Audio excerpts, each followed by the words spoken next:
Thank you. As usual, we'll be taking just a moment here to bring folks in on the Zoom webinar. Welcome to those who've come in person. Thank you for joining us on this lovely spring day. And thank you for those who are joining in online as well. As I said, we'll give just a couple of minutes to get everyone logged in.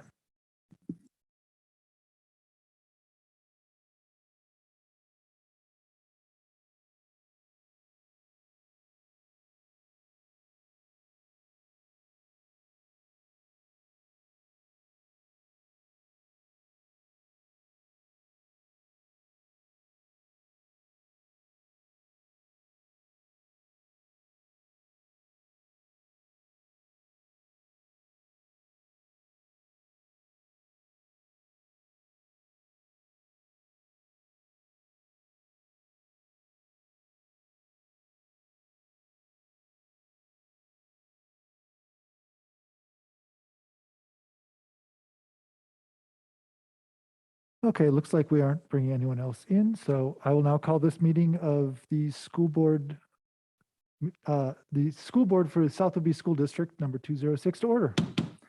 We have two parts to this meeting. We have a special business meeting to take care of two items that are time sensitive, and then we have a board workshop, which we will get into right after that. But we will begin with the land acknowledgement. I turn it over to Marnie Jackson. South Whidbey School District acknowledges that we gather on the ancestral homelands, originally known as Chakochi in the Shutside of the coastal Salish peoples, on the lands of the Skagit, Tulalip, Swinomish, Snohomish, Stillaguamish, and Suquamish, who have lived in the Salish Sea Basin since time immemorial, who have hunted, fished, and gathered here, and who have taken care of these lands. We respect their sovereignty, their right to self-determination, and we honor their sacred spiritual connections with the land and the water.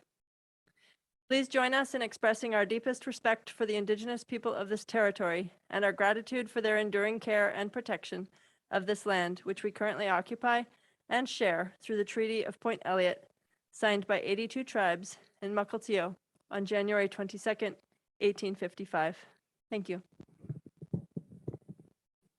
Thank you. I'll just note as we get going through here that there is no specific public comment period during the special business meeting, but we will have public discussion during the workshop portion, which will be very shortly, I expect. And at that point, I will be trying to balance the folks who are here in the room with us and those who are online. So I will periodically ask for a pause for discussion here to take a look and see if there are any comments online. If you do have a comment and you're on the webinar, please use the Q&A function and just include your name and location, and that's it, just to start with, so we know you have a comment, and then we can give you time to type it up. Likewise, when you're commenting in person, please include your name and general location, just the community that you're part of here, Langley, Clinton, Freeland, whatever it might be. Okay, we'll move on to new business. The first item of new business is the approval of memorandum 2122-42, the planning grant for school-based health center. Dr. Moshe, would you like to give a brief discussion of what that is? Yes. Yes, thank you. So we are attempting to apply for a grant, and just to apply for the grant, we need the board's support. The grant is really an effort for us to have a healthcare center on a school site that would be inclusive of everyone, community and students alike. It's grant-based, and we would like to apply for it. That's really kind of the bottom line. You would still have the opportunity, should the grant actually come through, to choose to accept it or not. So it doesn't obligate the district. It's just the idea that, does the board even support the grant being pursued? And the idea is to place it at the community center, correct? That is the idea, yes. And it's been initiated between Emmy Atwood, our nurse manager, and myself. It's something we've actually talked about in our community for many years. This is the first time that the grant has come across as a possibility. Are there any comments or questions from the board? I think it sounds highly advisable to pursue this opportunity. I agree. I think that anything we can do, rural healthcare is always so difficult. The more locations that we can provide, especially when they're funded primarily by a grant, the better. It would also, this grant would also be in joint with Coopville. So it would serve the entire South End region. It's about rural communities of which we are a part.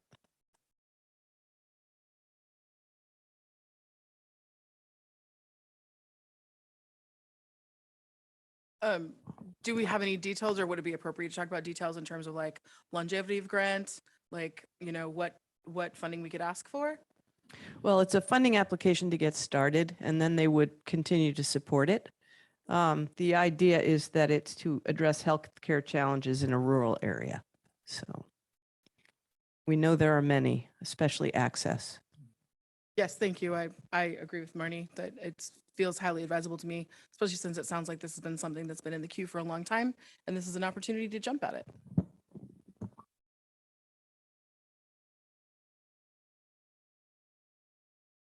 I'll wait to interrogate a little further till the next step, if we do approve this step, which would be the details of the grant. Anything for our student reps, student board members? I think overall, this is a really great opportunity for the district to look into, especially on a rural island. And with a one vote ferry system, where it's really difficult to access healthcare, especially kind of easing out of a pandemic and a lot of emphasis on mental health. I'm really happy we're looking into this grant. I have a question. Who is offering this grant? It's actually through the State Department of Health. Thank you. Any other comments or questions from the board? Okay. All those in favor of approving memorandum 2122-42 planning grant for school-based health center, please say aye. Aye. Any opposed, please say nay. The planning grant process has been approved. Thank you. Next up is approval of memorandum 2122-43 support letter for Apple Orchard Preschool facilities grant. Andrea. Yeah, so Apple Orchard Preschool recently approached me about writing a letter of recommendation for a grant they're applying for. This grant would allow them to update their facilities in terms of building their generator capacity, which would allow them to remain open during power outages on the island. And as many families commute off island to areas that are not always frequenting the windstorms that we are, it would be beneficial to the families for the preschool to be able to remain open. It would also allow them to update their heating system. They currently have a heating system that is operated off of oil, and there is no one on the island who can service that current system. So again, if anything happens to the heat, they aren't able to operate, and that would put families in a disadvantaged place if they can't take their kids to care. We have several South Whidbey families that are served through this preschool, even though they are located in Coopville. And so this would be a request for the board's approval to write that letter of recommendation. Just a note for Christy in the notes, I will be recusing myself as my son attends that preschool. But it's up to the board. And the only reason this is coming up as a board vote is because Andrea is asking to respond as a member of the school board. She would be free to do so as a parent, but wanted to add that title on there as well. But just a point of clarification, what exactly is the board recommending that the preschool apply for the grant? We would be recommending that they receive the funds.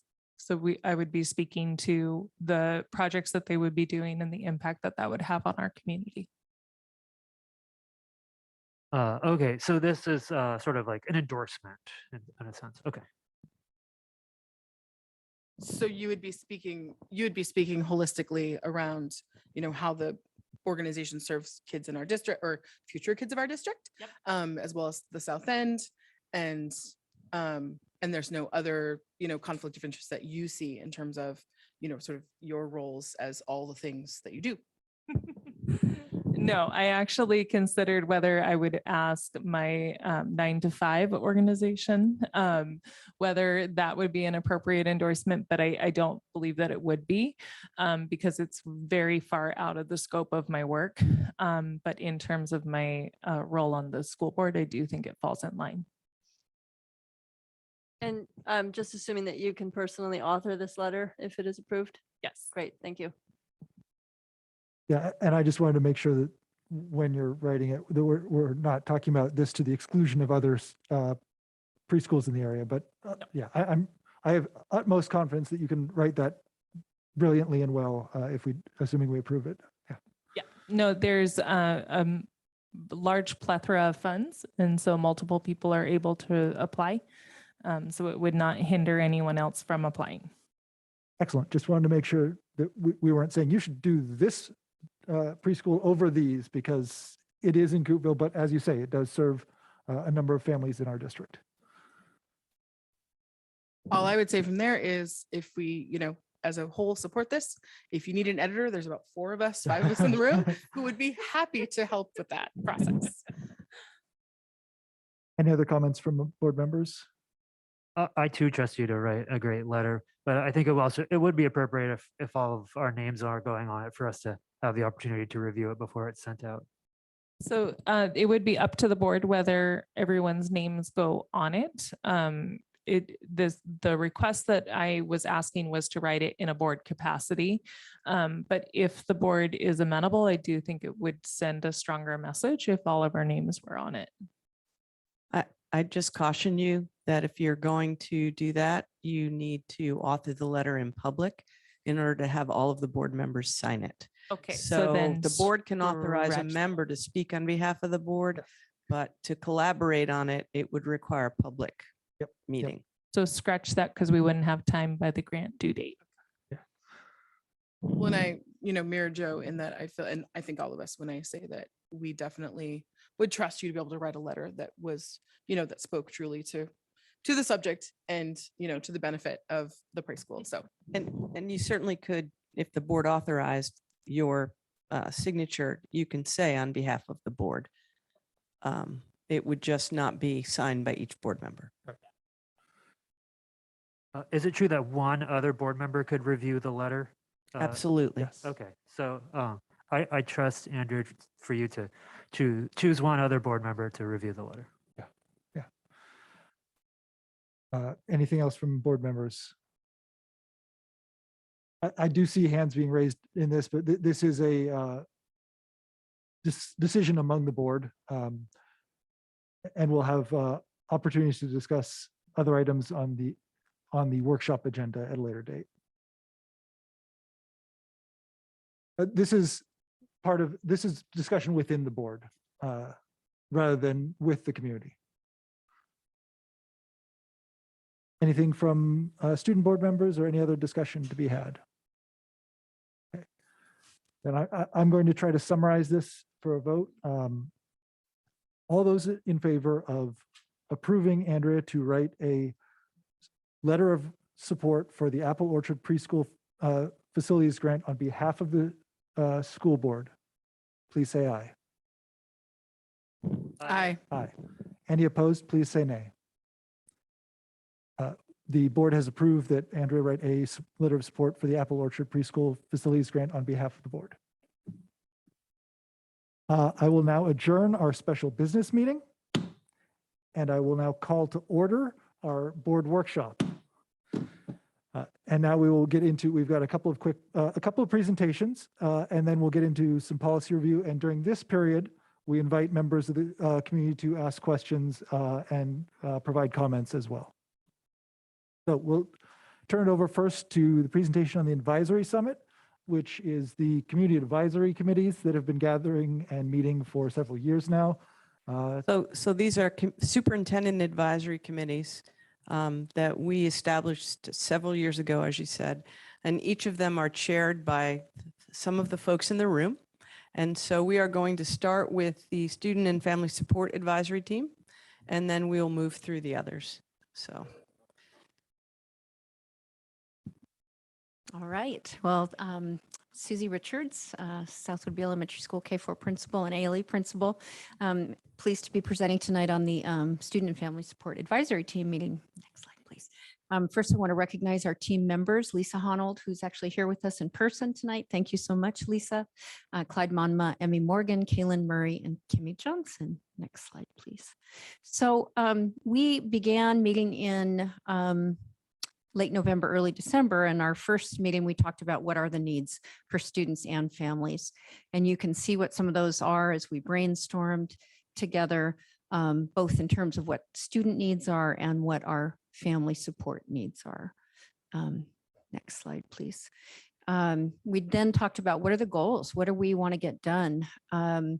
We talked about an assessment, decided we have too many surveys and assessments happening right now, and we would pursue another angle to identify our priorities.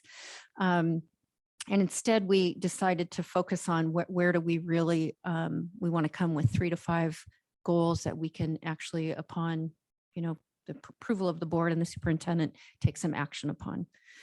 So we refined our focus, and the next slides are going to be how we refined our focus and what we hope to move forward on. Next slide, please. So as some of you may know, we've kind of lost our PTA during the time of COVID for a variety of reasons, and we are really feeling the loss of that support from our parent community. And so Kimmy Johnson and Kaylin Murray have been working with us. They have identified 3 parents at the K-4 level and are working to rebuild that PTA. We're out actively recruiting, but we want to do some additional recruitment to get those PTAs up and moving again. 7th through 12th grade, Kathy Ireland is also engaged in that work. So that is one of our key priorities, is rejuvenating our parent-teacher organizations. Next slide, please. Next, this is from Kaylin Murray, who works with Readiness to Learn. And as you know, they do so much important work for supporting our families and our students. So Kaylin is keeping us updated on these programs and ways that we can interact and collaborate and support the wonderful work that they're engaged in. Next slide, please. Emmy Gunn and a group of really dynamic parents is taking on wellness and nutrition. They've already done some meeting with Rachel from Chartwells, toured our cafeterias, went up to Coopville, met with Andrea and Marnie from the school board, and are working to look at what are the needs around wellness and nutrition. And so they'll in the fall be working on a survey out to families and students about our food services and wellness, continue our collaboration with Rachel, and then, really looking to strengthen our collaboration with Whidbey Island Nourishes and our South Whidbey School Farm Team. They're already doing so much around nutrition in our schools. Next slide, please. I'd love to turn it over to you, Lisa, to talk about online safety, another one of our priorities. Fantastic. I'm glad to be here. My name is Lisa Honold. I have been a part of this team for a couple of years now, and I love that we focus to family support and student support. When I think about online safety, so I'm the director for the Center for Online Safety. I work around the country helping schools, helping parents keep their kids safe. How many of you, raise your hands, if in the last month you've heard a story about kids doing something stupid on the internet? Just raise your hands. Yeah, me too. So I am here to represent an exciting time right now in our community. I'm excited to say that recently I've had a chance to go into Eric Jokinen's health class and talk to the 7th graders about intentional screen use and what that looks like and how it impacts everything when they don't go to bed on time, how it impacts the next day, just thinking through big picture, some goals that may not be achieved because of screens, because of excessive screens, right? And last month, there was an Online Safety 101 class that was sponsored by South Whidbey Cares, Readiness to Learn, and the Washington State Healthcare Authority. It was mostly for parents. Anyone in the community could come. It was free, and it was all about What are some of the popular apps that kids are using? What do parents need to know about them? What are some of the risks there? Then tomorrow, actually, I get to come and talk to the 7th and 8th graders about their digital reputation, how their identity online can either open doors for them and their future or close doors off that they may not even be aware of. I'm excited about that. There are 4 student leaders involved in the presentation, and I'm so proud of them already. They're doing a fantastic job. Then next week, I get to go to the 5th and 6th graders and have a similar presentation with my student leaders. So there's a lot happening right now with opening doors to conversations, starting conversations about foundational level online safety, foundational level. This is how you use the internet. Here are some risks. This is what happens when. It's not if, it's when these bad things happen. Next slide, please. Oh, sorry. Yes, we are. I could talk about this all night. So when I think about a recommendation for any school district in Washington, the average amount that kids get training in online safety or digital wellness, it's called the big umbrella, is 2 to 5 hours a year, 2 to 5 hours a year. And when you think about how much they're online, it's at least 2 to 5 hours a day, right?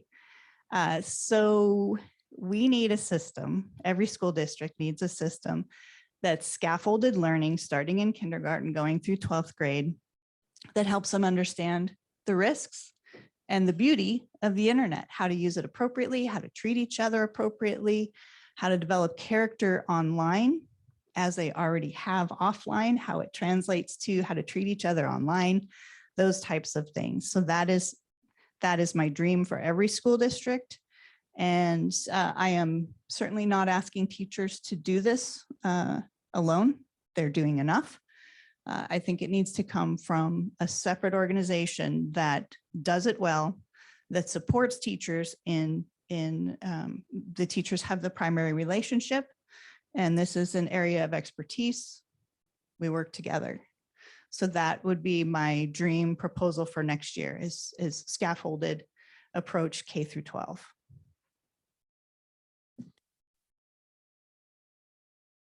Thank you very much, Lisa. I really appreciate that. And we're so fortunate to have your expertise in our community. Next slide, please. Clyde Monma is a member of the Southwood Schools Foundation, and he has some key elements he'd like us to get the word out and talk about. They have a very strong fund balance, but getting very few grant requests from teachers. And we realize that teachers are pretty overwhelmed this year, but we want to continue to get the word out about that funding that is available.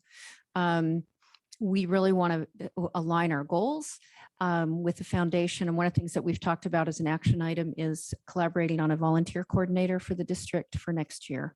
That's a key piece that we really need support with if we want to bring our community back into the schools. They're also really interested in recruiting 1 to 2 new board members, especially younger family folks, parents into the Schools Foundation board. Next slide, please. ALE, we just have a lot of wonderful things going on and continuing to collaborate with our community and engage ALE parents in this advisory team. Next slide, please.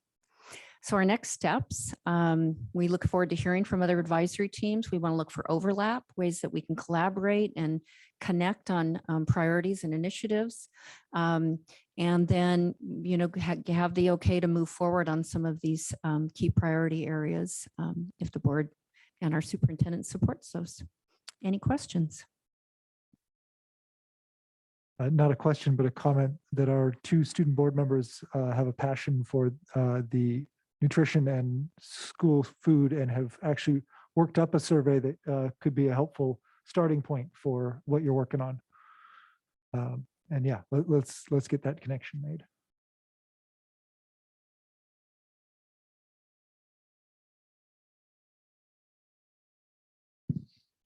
Excuse my ignorance. I have a question. I don't know if it pertains to online, but perhaps it does. In the classrooms, are students allowed to have cell phones during class time?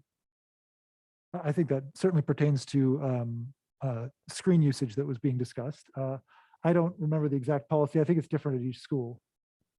It's different at each school. It's different with each teacher. And we have the principals here so they can share what is happening at each level. I can say in kindergarten through fourth grade, there are no cell phones allowed at all. At 7-8, we created, students and teachers collaborated to make agreements to cell phones, and we call it the invisibility policy, where it's not seen, and we have a kind of a sliding scale of usage on phones. So in general, students do not have access to their phones during class at 7-8.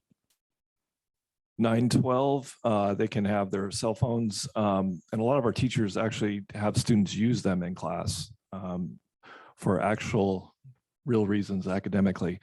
There are times when teachers will let you use your cell phone at certain times during class, and other times they're to be put away. So it kind of depends on the teacher and the class. Yeah, and at the 5-6, we have a no cell phone policy, but the kids have them. We take them away, and they have warnings and things like that. And the rule is no. We also have Securely, that's the name of it, where teachers, if students are on their device, because every student has a device, teachers can see what they're doing so that they're not off gallivanting where they shouldn't be. Teachers can monitor what every student is doing with the cell phone, With their device from school. with us from school, Yeah, which is different from they're Right. still allowed the cell phone. Right. Correct. Right. With the Chromebook or the iPad or the laptop or whatever it is the students are using in that particular class. And the typical district firewalls would be present on the students' cell phones as well. So for example, it limits access to social media sites just by the nature of the firewall. So they're not able to log on to that. Depending again on the level, it slides up and down. High school kids have more access than kindergartners. So I guess that this has been going on for several years. So the teachers don't really have a problem discipline wise and dealing with the phones. If they do, it's dealt with. That's why they've come up with agreements and at the building level for teachers and students. I mean, it's not to say there's no discipline issues, but there's a plan for it. And I think as teachers become natives to technology, as we recruit younger teachers, we're starting to engage it as a tool and teaching them how to utilize it for a skill set and when it's appropriate and what it might be appropriate for versus a black and white world of at times it's appropriate and it can be a tool and at times it can be a detriment. And those classroom agreements are a wonderful example of either student led or student participation in rule setting, in classroom management that's part of our school improvement plans this year. But I always like to bring those back to the school improvement plans and the goals that come down through that. I can speak from the student perspective. I would say the vast majority of the classes I've had throughout high school have incorporated cell phones to some extent, but Skyward, for example, I have on my phone, Google Classroom, email, a lot of the apps that are used and a lot of the things that we use in classes, you can access with your cell phone. So they're actually quite useful to use in classes. Also speaking from the student perspective at the high school, I would say a majority of teachers discourage cell phones, but there are like really great opportunities to use a cell phone and they kind of teach you how to use technology and the internet intentionally and in an appropriate way, which is a super important skill. So I kind of like appreciate that, like such as Skyward, as well as, filming a video for a health class, for example, just learning the way, not just completely banning technology altogether, but kind of learning how to incorporate into learning is super important, especially beyond graduation and moving into a society with technology.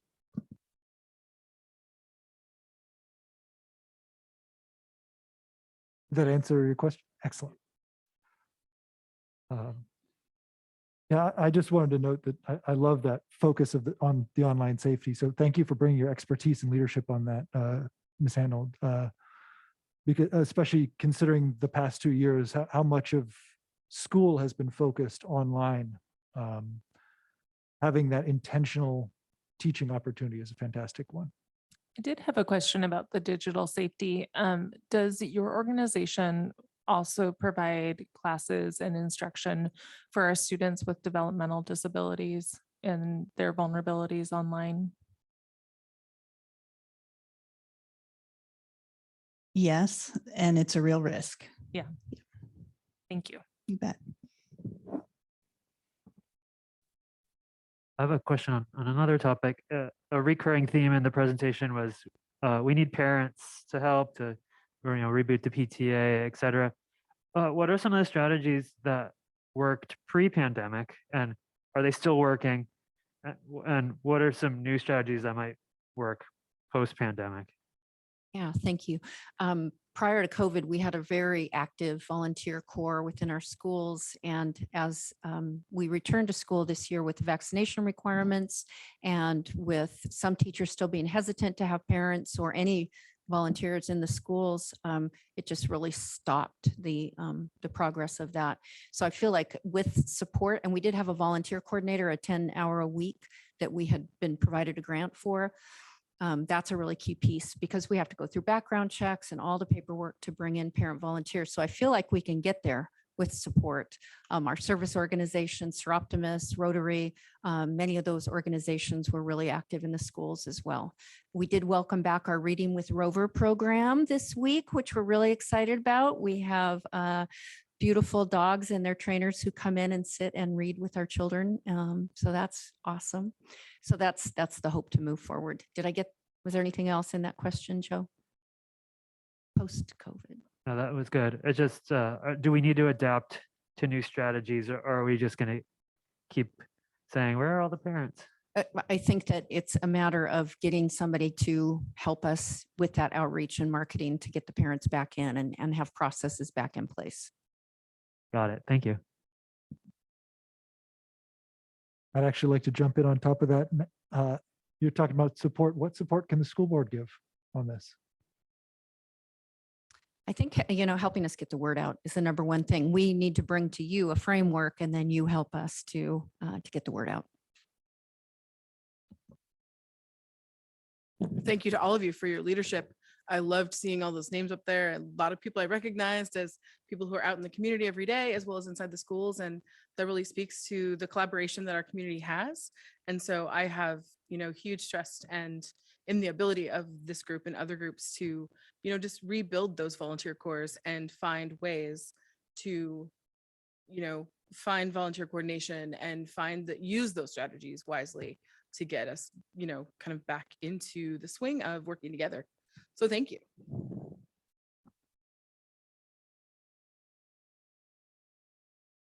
All right. Thank you very much, Ms. Richards.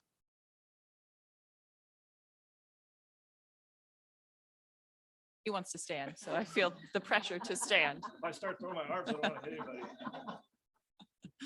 anybody. Myself and John Don't Patton and- pace, John. Just stand still. And Kyla Stelling are here on behalf of our School Culture Advisory Committee. It's a very broad term umbrella to state. And two areas of focus we looked at this year include social emotional learning and student voice. I think John and I will speak, and Kyla is just here as a positive representation. So next slide, please. We have a great group on our advisory committee. We're well represented elementary through through 12th grade. We have parents, community members, and 2 students also. And again, I would like to introduce, if you don't know her already, our wonderful new ethnic studies teacher, Kyla Stelling, who's been a great part of our school and also this committee. Next slide. The work we've done as a group, which met initially, it's such a broad and vague term. So there was a little bit of challenge as to what's our focus and what's our lens. And I think we're still in development of that. And when we looked at all of the availability of thousands of points of data points and surveys and information gathered from students, K-12, staff members, stakeholders such as parents, family, community members, it was a lot to digest. And so based off of that information, we looked at our umbrella and then we tried to pull out a couple areas of focus, keeping in mind that a lot of what we're looking at was done with the social emotional lens as a result of the time of remote learning, COVID, hybrid learning. So we took a lot of our information and we were looking for trends, utilizing the multiple sources.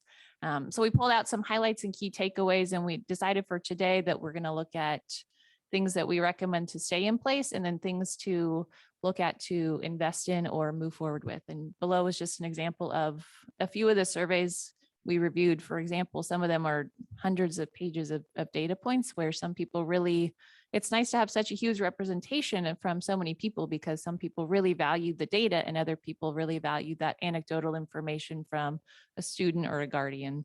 And so here's some of our takeaways that we've done to date. Recommendations to the board of things that we want to continue is something I think we just kind of scratched the surface, just started, is culturally responsive teaching practices.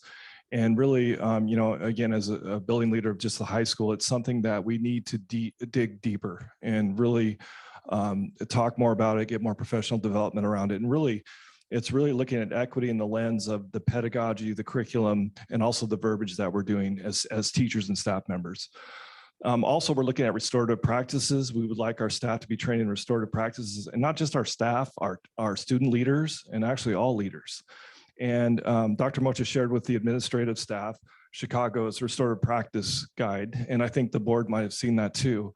I think that's a real good guide for us to look at. It's pretty in depth, but again, I think it's something that we need to look at and possibly, well, hopefully adopt.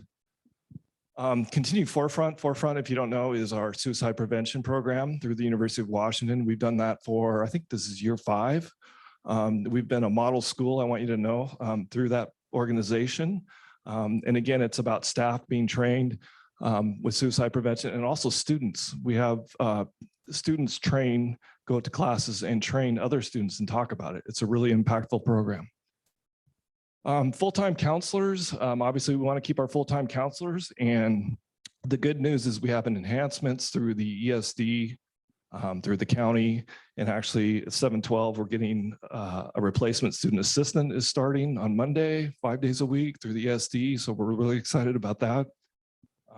We're also looking at some possibilities of some student teacher counselors next year, a couple possibilities. So again, the more people we can get in to help and more one-on-one we can have with our students, I think the better. Peer mentorship, I think Susie mentioned this in the past, has been real successful. We have our high school leadership students going down to the elementary. The more peer mentorship programs that we can have, K-12, I think really it's beneficial for both parties, for the high school students and the elementary. Something we've really tried to focus on the past few years is student voice opportunities. I think we need to look a little more broad. We have students doing surveys. We have some organizations that we work with. We listen to our student leaders, but we really need to be more creative and listen to more of our students, and not at the high school level. I think that's K-12. Obviously, we want to continue with SEL work, lens of equity, and also something that came up, one of our committee members that I really appreciated is we have this wonderful equity policy, board policy, that I think is really robust. It holds people accountable, and it's something that I think we need to make sure that that aligns with our vision and our mission, and it does, but I think we just need to keep, like myself as a building leader, share that with our staff, share that with our students. Is our building goals, is our personal professional goals all in alignment? So just to make sure that we're continuing to be in alignment with our equity policy. Next slide. Thank you. And then looking at all the information, we tried to pin down and narrow down into some themes, and that's something we'll work on when we meet again in May and June to continue to add to support student voice and school culture. The idea of adding on or bringing in someone as, and this, if you're not in education, I'll break down the acronyms: SEL, social emotional learning, a TOSA, a teacher on special assignment, to continue to support the development of our curriculums, to really enrich the advisory or the morning meetings so that that SEL is really done with fidelity, but to the best it can be done. Streamline some mental health services, like John was saying, we're getting a lot of grants and support through ESD and Island County. So work through a system that can benefit more students. We feel like there's a lot of silo systems leaving either staff or students confused or unaware of the opportunities available. Some type of flow chart or an easier management system to stay in the loop with regard to services available. This next one, we had this when we interviewed for our high school, middle school ASB secretary. We had a student sit in on our interview committee, and it was a really wonderful experience and a really great addition to the process. So a lot like a student rep here, we asked a student who fit. She was an ASB member and a sport or an athlete. So the role she played was relevant to this interview. And so they sat in on it, and it was for her, she's like, now I feel more comfortable when I have to go and be interviewed because I know a little bit more about the experience. So there was a lot of reciprocal experiences for everyone. So they sat in on that and were able to weigh in a lot like our school board reps here do. But the idea of bringing students onto our interview committees to help share our school culture and get a feel for people we're hiring to make sure that they feel like they will fit within the culture through their lens. Or the idea was maybe offer a connection for a new staff member to meet students and to talk about school culture or their experiences school outside of an interview. The SEL curriculum should include a K-12 vision, have shared language, and the idea of pushing that language to guardians, caretakers, and community components. So language that's shared that they might hear and throughout their years. And when they're at the community center, or they're working with a volunteer, a mentor, that language is something that is embedded and is a part of their normal interactions. For advisory, we're looking for more trainings to staff or to have maximum purpose and impact for the curricula. You know, the K-8 program, we had some professional development on it, but they're looking for depth. Now that we've seen the overview, a little bit more depth and the way that we can personalize it and just maximize its impact.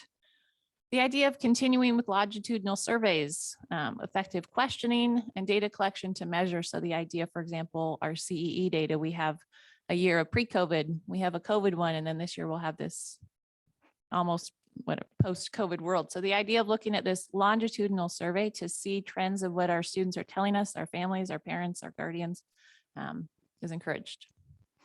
And the idea of looking at surveying, we don't want to over survey kids, but gather their interests, such as enrichment and elective classes as kids are looking into this world. For example, we want to know that the classes that we're offering are meeting their interests and their needs. So for example, our financial fitness class at the middle school, getting feedback to, is it relevant and is it something that they value? Similar to why we have our environmental science class at the high school now.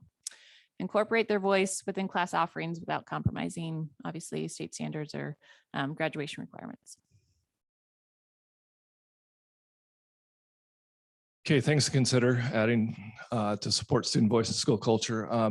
Define equity by the district. And I think I talked a little bit about that. Again, that goes back to our equity policy, our board policy, our superintendent goals, our principal goals, and also obviously our staff goals. And everything we do needs to be in alignment. And that's something I think we've done that in the past few years with the different goals, but we need to make sure that equity is in the forefront. On our teachers' experiences, maybe some more work in collaboration K-12 in talking about equity, because usually when we have our professional development, we're just talking kind of in silos of the 7-12 or just the high school or just the elementary. So I think the more conversations we can have with staff K-12, I think the more fruitful. Find programs so that white people aren't teaching white people about equity. I think this is important. We need multiple perspectives. And I think we're looking at facilitating that and bringing experts in certain areas in at certain times on certain topics. Instead of one consultant group like we had the Hooks Global this year, is really change it up next year and have multiple people come in and work with our staff in professional development. Consider expanding and creating more mentorship opportunities. And I think as COVID kind of lifts also, we can also use more community mentorship. I think we were pretty robust pre-pandemic in working with, whether community experts in certain areas, businesses, things like that, especially at the high school level, something to look at. And this last point, identifying and support student support, is, I think we've done a great job of really focusing on equity and SEL through the pandemic, but I think we have to remember, and this came up from some committee members, is we have to remember that we have students that are behind academically still. And it's real important that we can remediate, help, whether it's summer opportunities, catch up after school, things like that, to make sure that all of our students are up to speed. Because you think about it, if you're a student and you're struggling with a certain academic area, that's going to hurt your self-esteem. You're not going to feel good about coming to school. So we got to make sure that we support our students also academically. I think that's the last slide. One more thing too I wanted to add is this is a continuing committee. We're not done tonight. In fact, we're meeting in May, and I think we're going to go over our healthy youth survey when we get the opportunity. But also we encourage anybody out there, staff members, community members, students that would like to join, you can join at any time. The more, the better. Questions? Can I just offer a remark? Not a question? Great. I just wanted to say thank you and acknowledge how meaningful it is to have a variety and a diversity of teachers instructing on matters of equity. And I particularly remember as a newer board member, just how much I benefited from an in-person workshop with Dr. Tammy Campbell, and also more recently from an in-person workshop with David Goldenkrantz from Technology Access Foundation. So just the variety of teachers and their identities brings a richness to the learning that I find very advantageous. Thank you. I just want to appreciate a lot of the language that was in your deck there in terms of the one thing that struck me very, very clearly was students who feel left behind. You know, we're not pigeonholing kids into, you know, opportunities or lack of opportunity based on anything other than, you know, where, you know, I mean, we can look at the data, but anecdotally, you know, an honor student may feel just as behind as a kiddo who maybe didn't have as much access to wireless. You know, without making any assumptions, you're thinking about every kid and where they are. And I think that's also reflected in the mental health pieces you're speaking to and about. You know, just the language around mental health first, make sure we have professionals in the building, make sure we have mentorships, you know, and I know I would love to hear our students speak to, if they wish, you know, how it feels to be a mentor or have had mentorships, because I think that's so powerful in this work. And so, you know, thank you for taking time to model the language that we are trying to emulate in our schools. And I think anytime we can de-silo things and bring more people together from different age grades, different, you know, walks of life, anytime we can get more students' voices out there, not just the kiddos who are often kind of, you know, tagged as leaders, but those leaders who we don't see every day, who don't always come forward, because either they're not kind of tapped into or they don't know how to do that work. So I really appreciate that too. Like, there's just so many kiddos out there who have so many important things to say about their experience. And so continuing to offer them those little touch points is really, really powerful. So thank you for that presentation. We have a member of our committee who graduated from here, who one of her most vivid memories of elementary school was her high school mentor. So that's pretty cool. I can note that having a daughter in kindergarten, seeing these mentorships, she loves it when the big kids come down. Just whether they're just older elementary students or if they're students from one of the secondary schools, she just loves having a TA in the class, having the leadership class come down and go on walks with them. It's the highlight of her week. Plus one to what some of the other board members have already said. And also, what can the board do to support this important work? No, you go. I think really the support that, at least my perspective, that we have from the board for this work is phenomenal. And I think the major piece is that equity policy that we have in place. I think that really helps shape everything that we do. And again, it holds, and I'm just going to say it personally, it holds me accountable for what we're doing in our school with our students and our staff. So I appreciate that. And again, I feel really supported also by our superintendent and Mr. Poolman in that we put our resources, our professional development money towards our professional development training with our staff and with our students. And so I see that continuing. So I think we have the resources, we just need to keep working.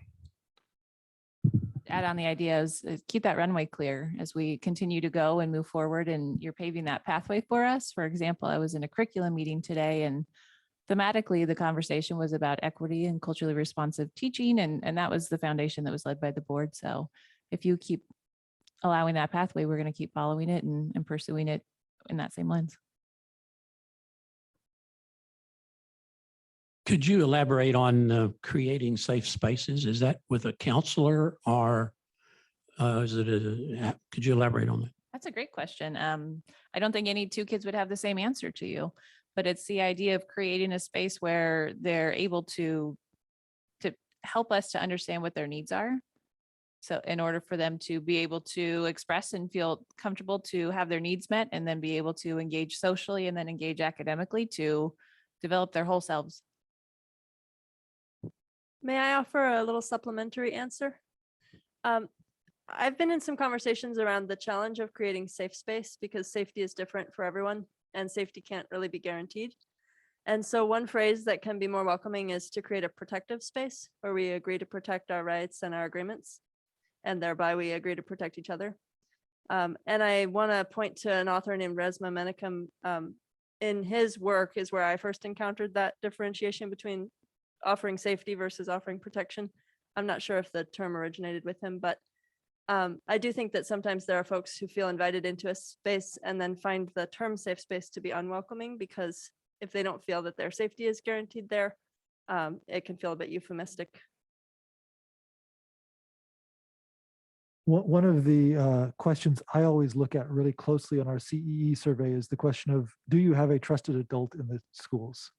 And I think that speaks as much to protected spaces or safe spaces as anything that we can create as a district, is making sure that the students, that the culture is such that the students feel comfortable coming to an adult in the schools if they have a problem.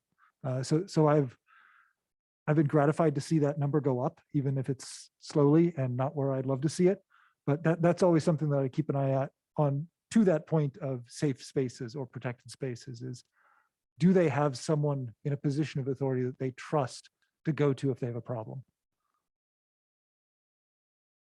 I think the only thing I would ask is, as we engage in more professional development and as we deepen our understanding in regards to equity and what that looks and feels like, please let us know when we need to pull that equity policy back out and when we need to add to, revise, or shift it, because it is intended to be a living document. And as we deepen our learning, I would hope that it would grow as well.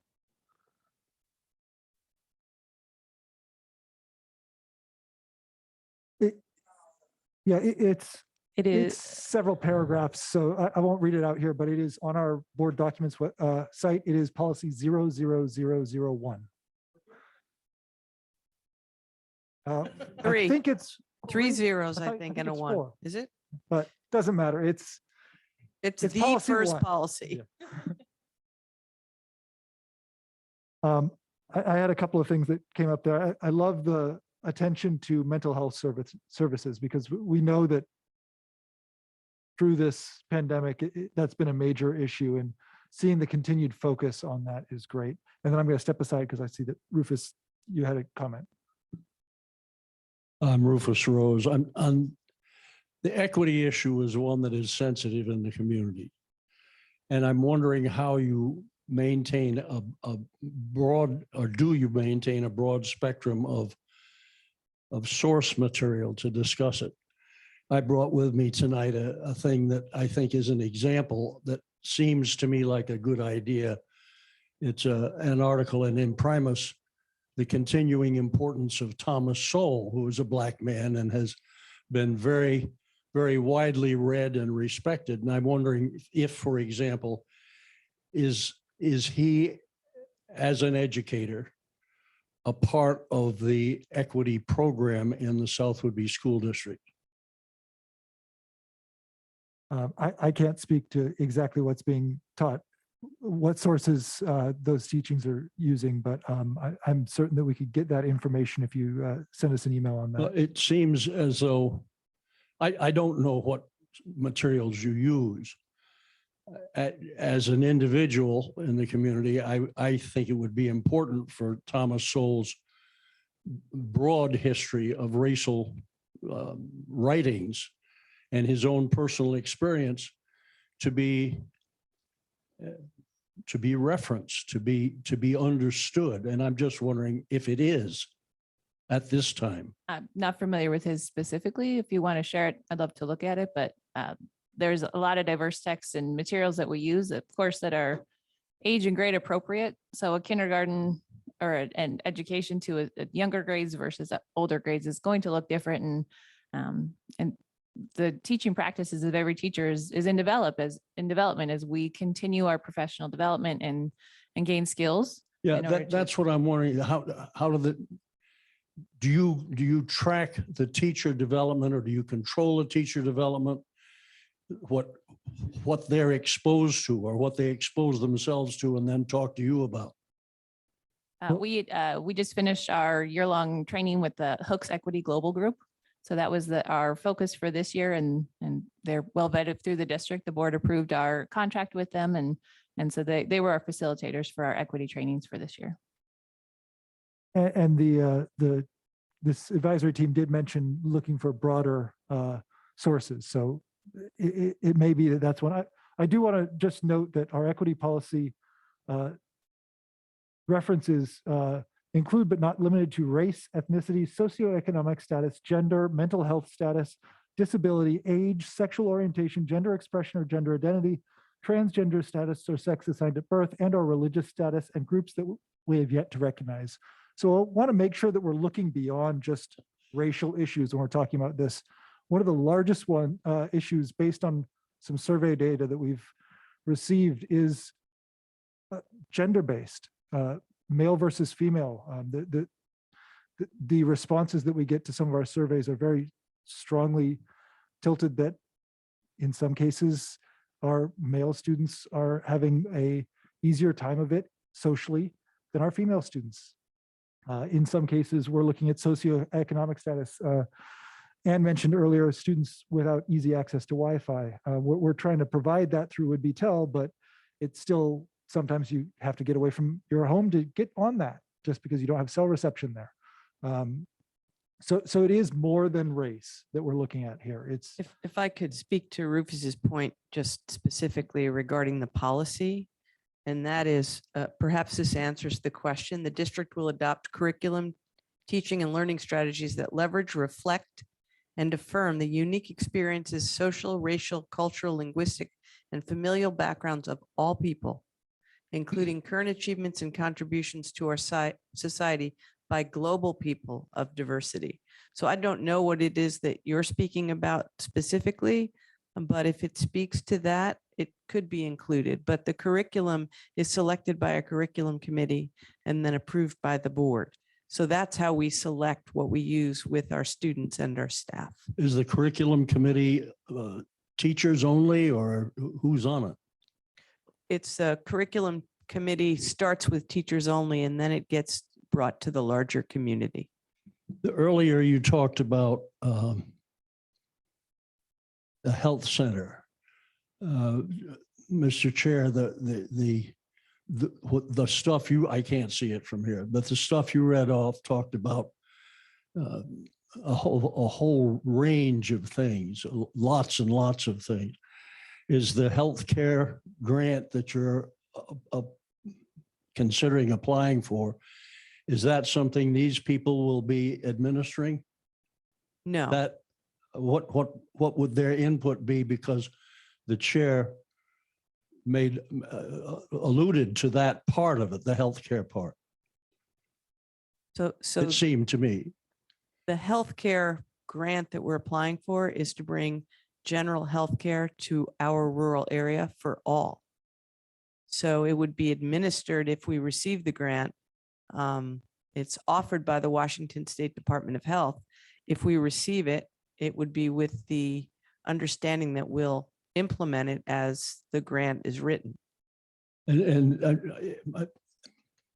these folks that just spoke, these principals, will they be key in the implementation of that healthcare? No, Why not? because it is a healthcare, these are educators. The healthcare would be administered by those who are in healthcare, and it will reside in one of our facilities and be available to local folks. I guess I don't understand. Equity included stuff that had very direct bearing on sexual stuff and other elements of health. So And the- so it seems to me there may be some interest. That's enough out of me. Okay, thank you. I want, just going through the things that jumped out at me during that presentation. I love the idea of sharing the social emotional learning language and ideas, especially with those who are coming into the school. I've sat in on some of those morning meetings and been like, oh, that's what's going on. It takes you a little bit to get, even with a basis in the education and pedagogy from my wife being a teacher, takes a moment to get caught up. So I think that's a fantastic idea. Somewhat selfishly, as a board member, I love to see the alignment straight down from board goals to the superintendent, all the way down to interacting with individual students. I love seeing that considered at every step along there. I love that you're looking at academics when you're talking about culture also, because as you were mentioning, that has a huge, someone's academic standing can have a huge bearing on their social emotional well-being and their mental health. I had a curiosity about the equity programs. It seemed like you were suggesting a change from a deeper study where you're working with one group and able to work in successive meetings to a breadth strategy, which I don't know that I'm sure that there are positives and negatives to both, but it just seemed, I wondered if you could speak to some of the thinking behind that, or if that's even inaccurate. And you know, again, I'm working with staff and other administrators about a professional development, the equity component for next year for professional development with staff. And we've done some various work with various groups. What we would like to do is work more within our staff. We have some experts on staff, but also be able to get consultants, again, like I think I said during the presentation, for specific topics. And something, I'll give you an example too. We've had a couple presentations and professional development from our students. Today, in fact, our 712 staff had a presentation from our Queer and Trans Club about pronouns. And that's impactful. When you hear our students speak about their experiences and actually teach our staff, that has a huge impact. And a lot of times that has more impact than maybe somebody coming in for a day or something like that. So they can really see and hear our student voice. But again, there's topics, again, we are not a very diverse staff.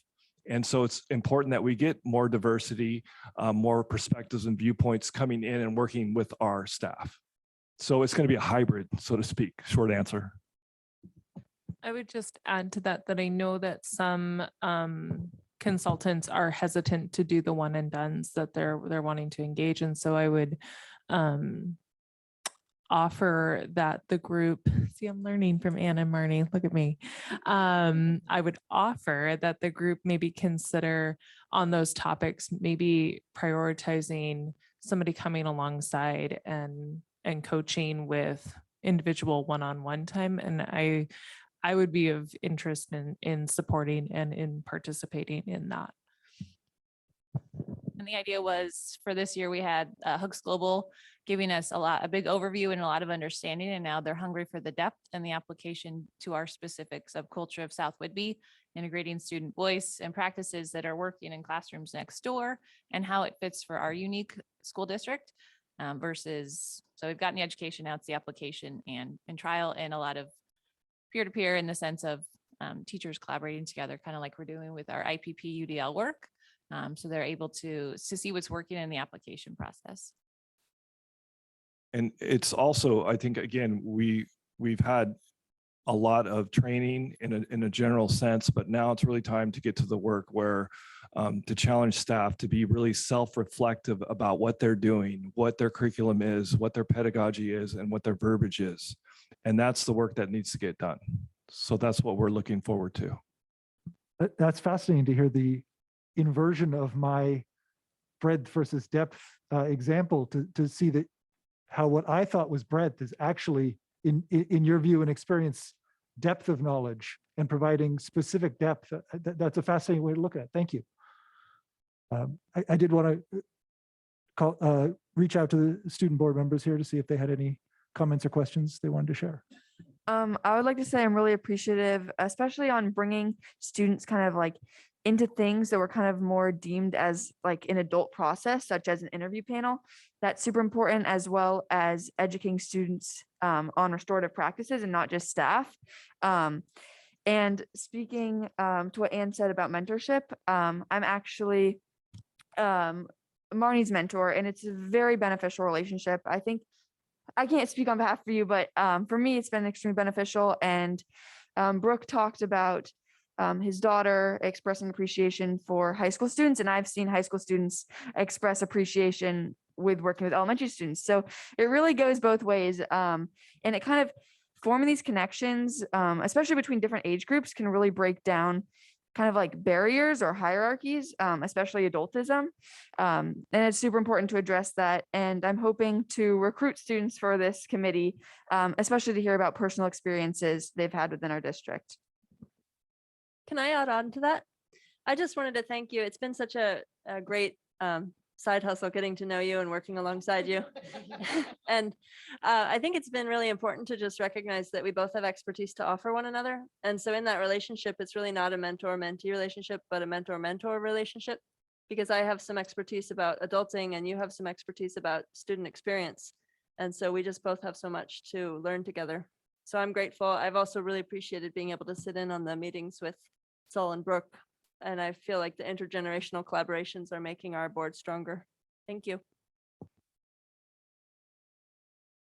I mean, I think Audrey said it better than I could. So I agree with what Audrey said. And I would just like to say, you got it. You said everything. So I do really appreciate involving students in processes, as you said, that they haven't traditionally been involved in. I don't see any reason why we shouldn't include students. If they have the interest, if they have input, why not include them? So I'm really excited about, for example, involving them in curriculum, in the hiring process, and things like that. I also want to remind those who are listening online that if you do have comments or questions, you can use the Q&A function. Just start off with entering your name and location so that we know that you have something to say, and then we'll know to pause while you type the rest of your actual comment or question. Anything else for this committee, or should we move on to the next one? Let's do it.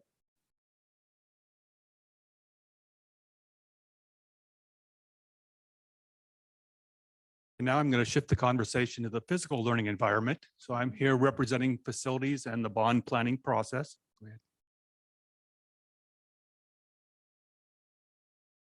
So we started in December. We've been meeting every 2 weeks since then.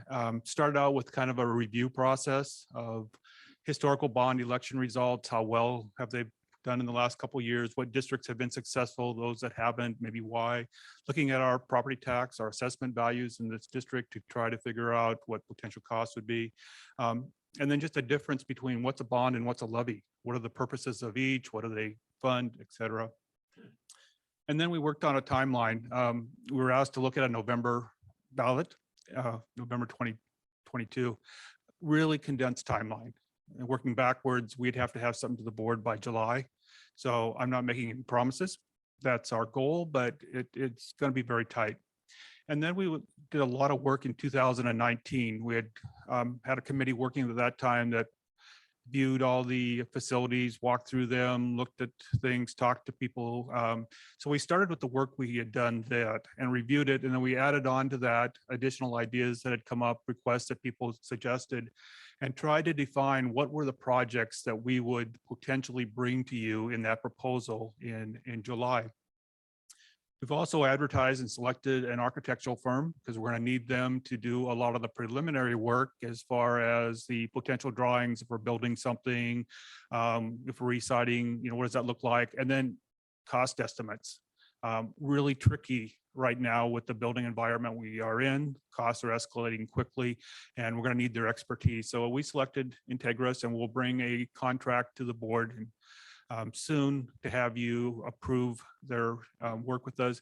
But they're a firm that's been in business since 1952. They're out of the Seattle area. They also have an office in Spokane, and they predominantly do work in schools. And they have a very vast portfolio of projects that they've done.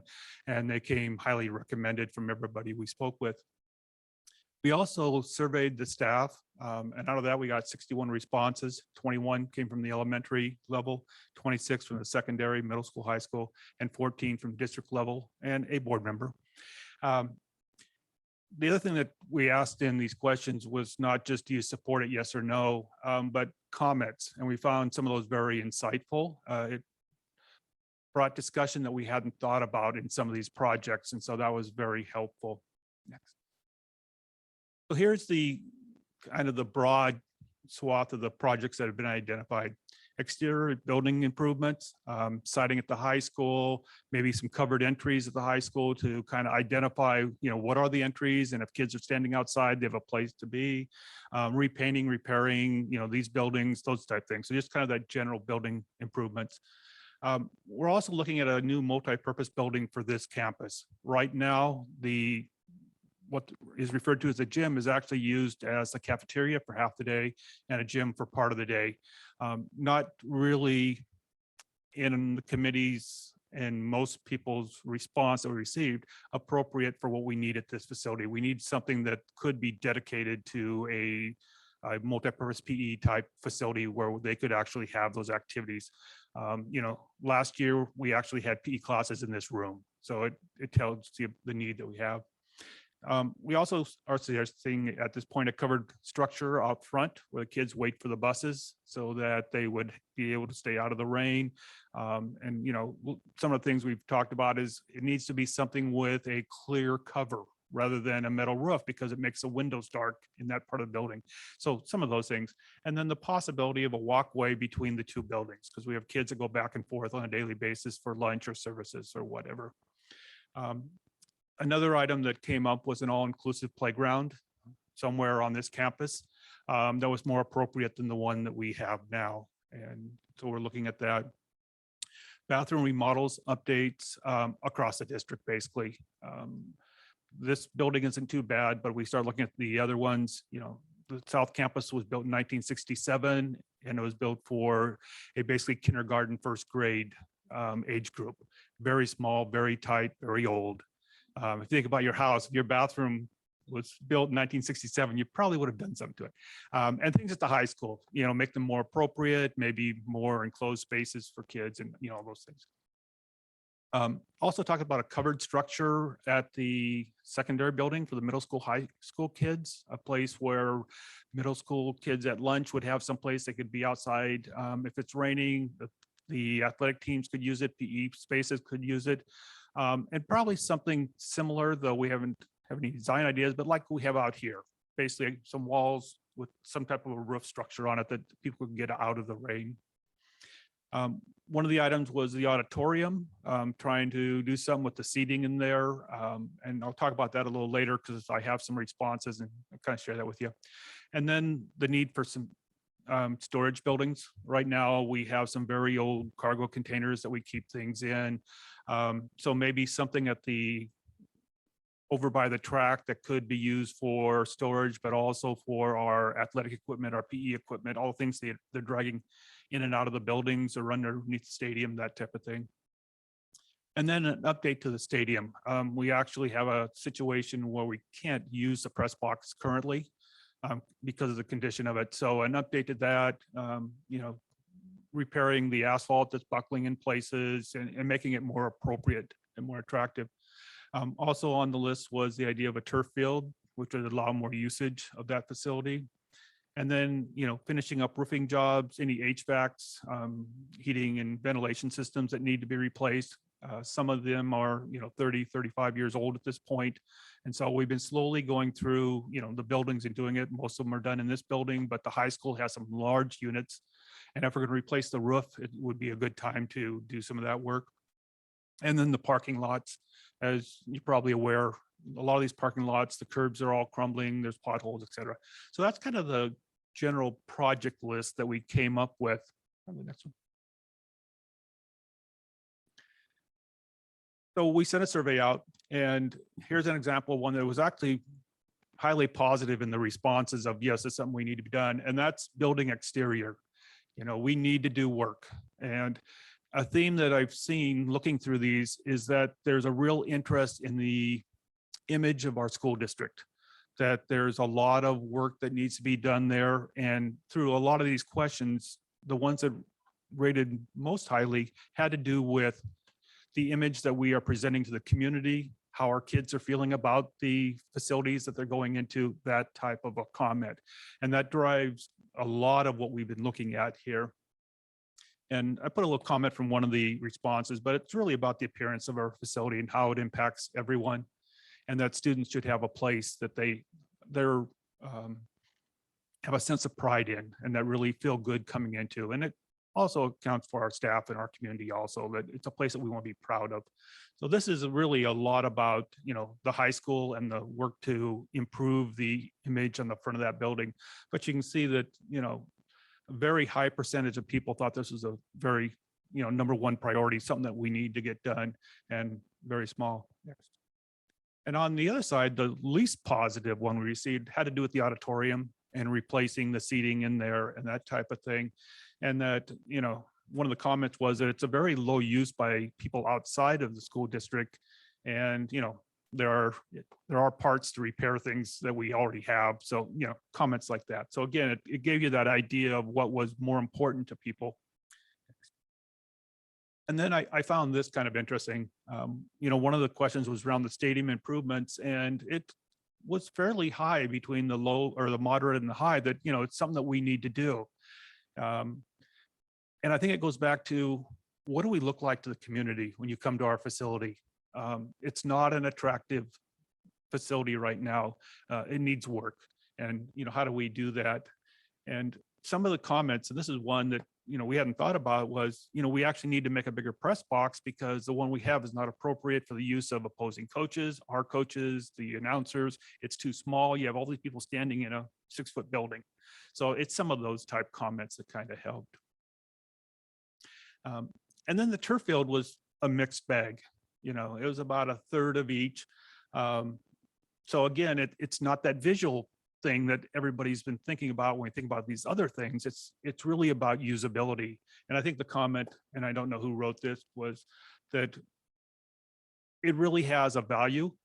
And I think what we need to talk about, it's also the value to the community and not just to the school district. But it has to do with the fact that not only are we limited, we can't do district or anything above that because we have a grass field, but also the usage of the field is limited because it's grass. So the community cannot use it as much as they could if we had a turf field. And one of the comments that was made was, you know, with the turf field and the lights we have on it, we could have youth community organizations there at 8 o'clock at night, where now they can't. So those type of comments as we talked about it. So where do we go from there? Well, we're going to start working with the architectural firm, actually have a call in with them tomorrow morning to start developing the scope of these projects, some estimated costs. Once we get that down the road a little ways, then we'll do a community survey. We'll send this out and see what type of support we're seeing from our community before we bring it to you for a bond proposal, so that, you know, we can kind of gauge where people feel on some of these projects and, you know, how important is it to our community? Because after all, they're going to have to vote on whether they want to support it or not. We also need to select a bond counsel to write all the legal documentation. And then we have to get a company that actually will do the bond servicing itself. They set up the, you know, it's a 20-year bond, here's the rates, here, you know, all those type things. And then in July, if we get to it in time, we will bring you the bond proposal and say, these are the projects we suggest. This is the cost of each of those projects. This is a cost to the community. And at that point, you will then have the opportunity to say, yes, we want to go forward with the bond, and these are the things we want to do, and et cetera, that type of thing. Yes. Yeah, I have a couple of questions. Thank you. My first question is there anything slated for the 5-6 campus in particular? Nothing in particular, other than at this time, it looks like restrooms. Gotcha. Okay, I would just hope that you're in close contact with that building's staff to make sure that there isn't an unmet need being missed. The Well, walkway? The covered walkway, Yeah. yeah. Yeah, great. Yeah.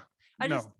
I learned something in a presentation from the Fife School District when I went to the conference, the WASDA conference, and they shared just how important it is for community morale if every student gets something during a project like this, so that there aren't students in a building that feel like they're getting the leftovers when everybody else gets something shiny and new. So I just hope that that new covered walkway can be a real addition to the student experience, or that whatever they do get helps add to their feeling of pride in their building too. Thank you. Yeah, thank you. My second question relates to the turf field, and that's just whether there will be any kind of environmental impact research done in terms of the longevity and lifespan of that product and its impact on watershed and such. Yes. John, you want to go ahead? So being an old athletic director, it seems counterintuitive, but right now with the materials that they use for the field turf, most of it's recycled material now. And if you think about it, if you have field turf, you are not using water, you are not mowing using gas, you are not using fertilizer, you're not using Roundup or any weed killer. So to actually, it's kind of counterintuitive, but it is more eco-friendly to have a field turf here now. Yeah. Thank you. I wasn't assuming that it was a negative impact. I was just curious if the impact was being looked at. So that's good to know. Thanks. And there's also other impacts we have to look at is like, it doesn't last forever. It has a timeline on these things. So what is the cost of having it and what is the cost to replenish it after every 10 years or whatever? What type of equipment do we need? I understand that we really should have a machine that runs over the top of it, reshakes it and pulls up bobby pins, anything that metal that may have dropped into the field, those type things. So it isn't that it's maintenance free, it just changes what we do and how we do it. But yes, we're certainly researching all of those aspects of it. So we will be informed by the time we come to the board. Right. And it looks like you're learning from other districts what the regionally appropriate turf care approach is in terms of how the weather here impacts such a system, that sort of thing. Yes, I have some very close contacts in other districts that already have turf fields. So with the turf field on the table for the bond, my question is would that raise any Title IX concerns or not? Yeah, Title IX concerns. And would we need to also look at some other fields to update along with the turf? My belief is it will not. We have talked about other fields, such as the softball field, and the belief is that it's probably not appropriate to do the baseball, the softball field. And it's not just a football field, it's a soccer field. It's used by male and female sports there. It's the track, which is male and female. So it's used by other things, and it's also used by our PE classes on a daily basis. So it's used by basically everybody. Football is just one of the activities we play on that field. So I wouldn't want to call it a football field. It's a multi-purpose field with multiple opportunities for not only our kids, but also our community organizations, which there are lots of those. I'd love to know how many people know what a bobby pin even is anymore, Dan. I have three Okay, in it my could hair be right now. Okay, it could be a needle. There are three in my Okay. hair currently. All right. I just You need them. They're just in wanted my to give house. Dan a little hard time. That's Yeah, all. I use them a lot. Yeah. I have a question about the proposed the projects for the bond. Mhm. Yes. How do you go about prioritizing and narrowing down the final list of projects when we get to the proposal to the board? I believe we're gonna probably propose all of these. We've already done a lot of narrowing down. We spent probably at least 2 meetings talking about what's appropriate for a bond. What can we do with our levy funds that we get on an annual basis? What's general maintenance that we should be doing out of the general fund? And which of these items that came up were just to be discarded? Like, additional classrooms at the secondary building. It's like, okay, I don't think we need that. So I think this list is probably the one we will bring to you. And again, then it will be your decision to say, yes, we want to do all these, or no, we don't want to do these, or maybe we split it in half and we do a athletic type bond and another bond that's, other, more the building structural things, that's up to you. But I believe that you will see everything that's on this list. Thank you. I would just like to thank the bond committee for the presentation.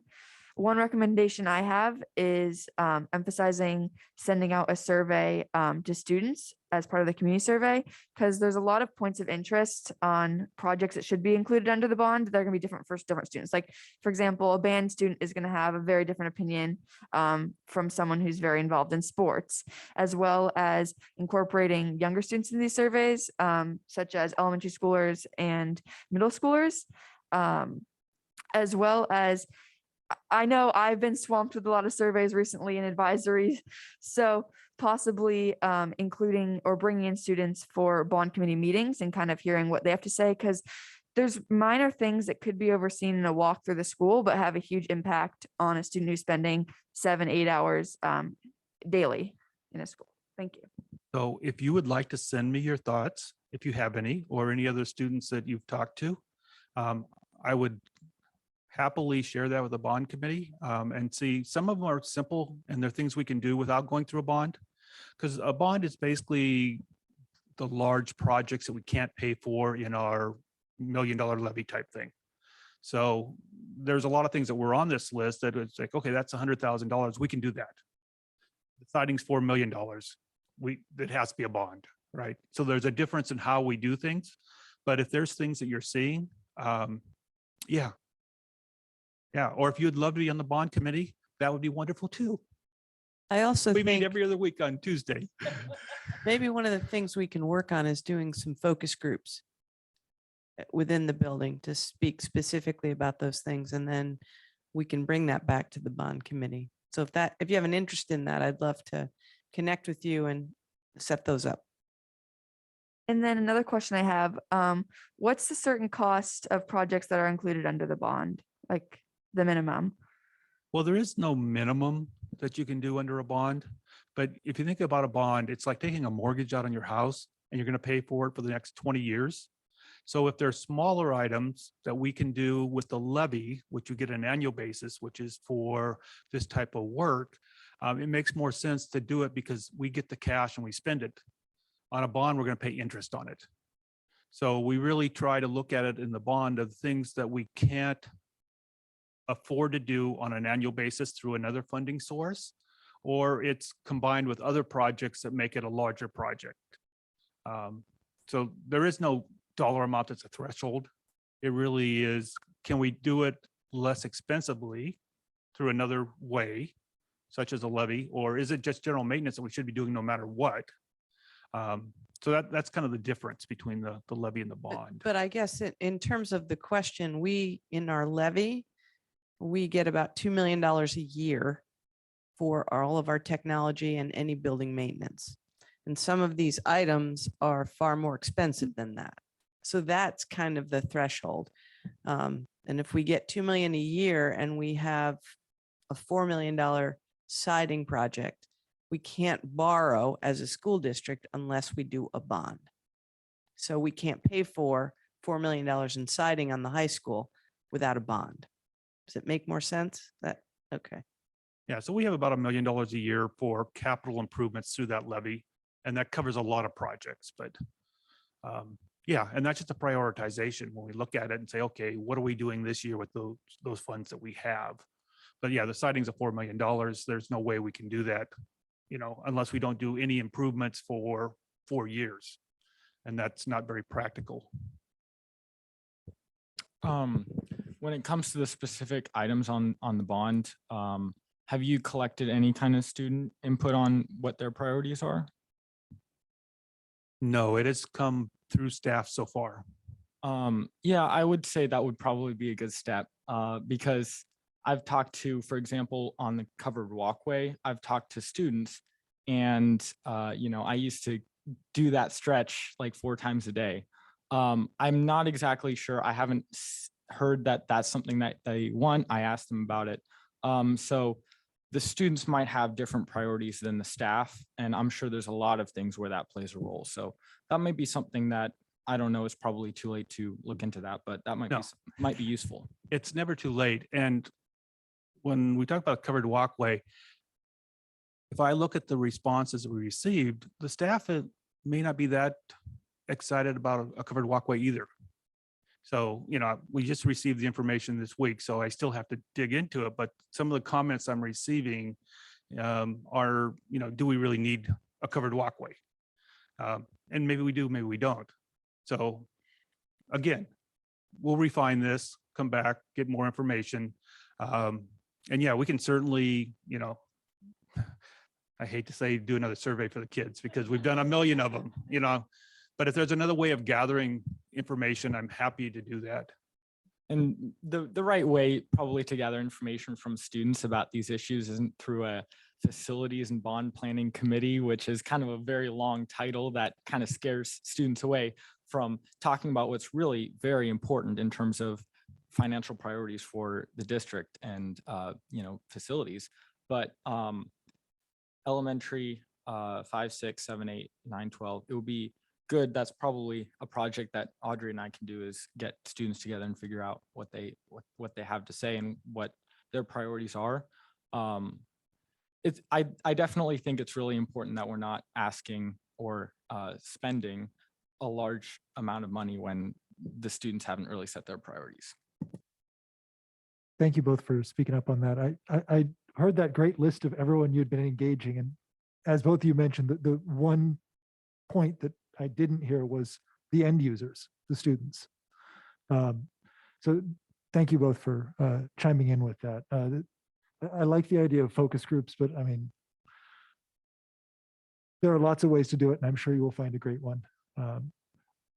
I did want to reassure you that we set the November target, knowing that if we slipped, we could put it up there in February. So I know you know that. I just want to go on the record as we are cognizant of that as well. Can I ask a quick question of Stelling? There's a tool you use in your classroom to get students to text in an answer to a question at the beginning of the period. And I think that, harking back to our conversation about technology in the classroom, for the older students, it can be a really effective way to just have students text in an answer to a survey question in a assembly type scenario. So you can get a whole bunch of answers to a question about what aspect of our facilities would you most like to see improved, for instance. Yeah, the name of that website escapes me right now, but I love a good QR moment with the students where they can just use their phones and have their voices heard in that way. So that's a great idea. I wanted to reinforce and agree with and recognize that calling out the importance of student and staff pride in the facilities, which ties in very much with the last group that was talking about school culture, about having that community identity. So I love that you're focusing on that too.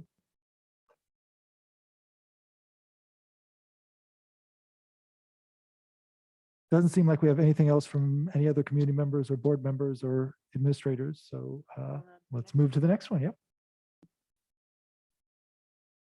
I'm in charge of the communication committee, and we've had actually the communications advisory team since the very beginning, I think for the last 4 or 5 years. And basically, I think it's a lot of, if there's an issue, bring it to me and let's fix it right away. And so we did a lot of changes at the start, and it's kind of weaning down. When somebody sees something, I tell them, just don't wait to the meeting, just tell me, let's fix it. Some updates on what's happening. The website is being changed, and we have, as you can see, a list of people, but we do have a student, Saul, who's on our team, and he made some great comments when we talked about the new website, whether this blue is the right blue. And he said, yeah, this is South Whidbey blue. So we take comments like that. And right now the IT department, Ian specifically, is transitioning and has closed down. So if you see things that are outdated on the current website, it's because it's off right now and we can't update it. Only he can update it because he's transitioning everything to the new website. So we hope to have final site, our new website, this one, it's up, it's there. It's in the process of having things changed over. But by June, it's going to be completely live and be our new website. Yeah. And so the big one that I've been working on is Parent Square. I've been trying to get all of our teachers on board. We actually brought in student data, and there was an error. I sent a poll, which goes to your question, that all teachers will be able to send out a poll to their students, to the families, can get an answer really quickly through Parent Square. And let me just bring up, you can kind of see, this is the one that kind of went out to everyone. Would you get a flu vaccine in the fall? It was supposed to go to staff to see if we should try to do a flu, which we had done before the pandemic during the benefits fair that we always have for staff. In September, they would bring somebody in from the pharmacy and they would just do it, whoever wanted one. But our nurses were asking, so I sent the poll out. It unfortunately went out to the whole district because I didn't put staff only, but it's one of those things that is a plus for Parent Square. Another huge plus for Parent Square is the fact that parents are going to be able to choose what language they want to see the information on. They'll get to basically decide what time they want their messages. So if you are a parent and you have a child in different grades, you are probably getting an email continuously from somewhere in the district at all times of the day. And with Parent Square, unless it's an emergency, if I send an emergency like we're closing, you're going to get that immediately. But if it's like, oh, tomorrow this is happening, or next week this is canceled, you can decide that you want those to come at 5 o'clock, and they will all come at 5 o'clock, which is going to be helpful for parents. Or if you want them all at 9 o'clock, they'll all come at 9 o'clock. So that's one of those things. And then it also keeps them all in there. So all the posts will stay there for an entire year for that. So you can go back and scroll back and go through them, which is another nice feature. And then it archives. But there's lots of videos, and this is up on the website now on the agenda. So anybody can look at it and watch the videos and start the how-tos at any time. And then one of the big things is a lot of districts around Washington are moving to Parent Square or have already. So we're seeing a lot of families still moving into the district. And so it'll be nice that they'll know it coming in, or be able to talk to people and say, you know, how is Parent Square working for you? So there's that. The Navigator is our big district. It's going on. And as you can see, I did it this last time as a test on Parent Square. I think it came out pretty good. You know, it's a test because School Messenger will be gone. So all the problems that we have with School Messenger will be gone, but the Navigator won't go away. I've just got to figure out what's the best way for it to come to everyone. Some other things, social media, I'm trying to do it every day. So, you know, I'm the one-man team here. So trying to get to everything communication wise as fast as I can. But my goal is to get a social media post out every day on something that goes out. So I pester all of our principals, all of our secretaries on a weekly basis, asking them what is happening. And I check the calendars, trying to figure out what's someone's posted. And I remind people to post stuff. And public records requests, we have them all on Next Request. When I last talked in October to the group, this was just transitioning over. It is up, it is going. This is the way you make a request.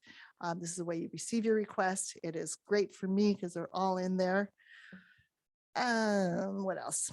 And so one of the big things, one of the fun things, although it takes me a lot of time because I'm not really an artist, but I really try hard, but it takes me a long time, is trying to help around the district, because as we know, eye candy helps so much more, color helps so much more. So trying to make the posters just brighter, eye-catching.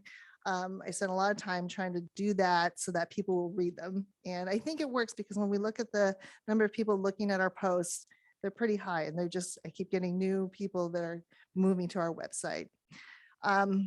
So the big thing, we have a new ASB athletics secretary. I'm super excited. She comes from Edmonds or Shoreline? Edmonds. And so I saw her today, and she's just like, the athletic packet, can't we make that digital? I'm like, yes, yes. So that is my goal. We got a grant to scan HR records because it's one of those records we keep for almost 100 years. And so it takes up a lot of space at the district office. And it's hard when there's a request for someone's retirement paper to go find those records. And so we got a grant to scan those, and that's been happening. And it's amazing. So we get a request, and like within an hour, we can get that record over to them. So we're trying to go this way for everything as much as possible. And eventually the goal is what can be done with our program called Laserfiche is that we do a form and it gets filled out by the parent or the student, whoever, and it just automatically files into the data part and stores without someone having to input. And you see these forms exist out in other agencies. It's just that it takes money, time. And so that's the goal. But we are going to get athletic packets digitalized by the end of summer for next year, for sure. So info@sw.wedna.edu, to me, that's a huge communication boost that started this year and has been, I get emails probably daily from anything from my child's absent today to what time does this start? And so a lot of the answers I don't know, but I can send it to the person because for the most part, I know what everyone's doing. So that is that. That's heroic. Thank you. That's a lot. Thank you very much. You do beautiful work. I just have to do a shout out because what the silent behind the scenes work of getting every record digitized, Christy has through board docs. There are board minutes back to 1952 in that now, so that the whole idea is that eventually we'll be able to point to records, the staffing records, the filing cabinets that can go away. Because again, when you store records for 100 years on paper, it's been a wild situation, but she's gotten grant after grant to get this done. So thank you, Christy. And obviously thank you to all of our leaders for these, yeah, there you go. For all of our committee meetings. Christy, I remember when you started moving all of this into board docs and the rooms that you cleared out in being able to do this. And I remember there was like a water cooler that you were terrified was going to leak. On That these. water tank is over the public records room. Yes. Yeah. Yeah. Just as an aside, can I say a dinner for directors and husbands and wives would be really fun? If we could reprise the 1957 meeting. We do have that wonderful culinary classroom down at the 5-6 campus. The general fund budget was $36,000. Yeah. I love all the consolidation you're doing to get direct communications the way people want them. That's fantastic. I love the streamlining that you're doing for your works, because I know a fraction of the huge weight that you're lifting in this district. So I'm glad that you and the admin team are able to get you some things to make things easier for you. I love the billboard test posters. Back in my marketing department, marketing career years ago, I had they always went the billboard test. If you're driving past it 60 miles an hour, can you get the idea? And so many of those posters are absolutely passing that billboard test. I love it. Can I just offer one more tangential expression of gratitude for Ian, who's working hard on the website. Also, these things that he got for us are working really well, and that robot camera, much appreciation for all the hard work Ian does. We do have a question here from the Zoom webinar, which is from Aubrey Waldron in Langley. Is there any push to be able to start paying school fees online or at least with a card? Not exactly communications, but it fits into the streamlining discussion that we had. Yeah, we already have that capacity. It's a program called RevTrack, and our food service program uses it.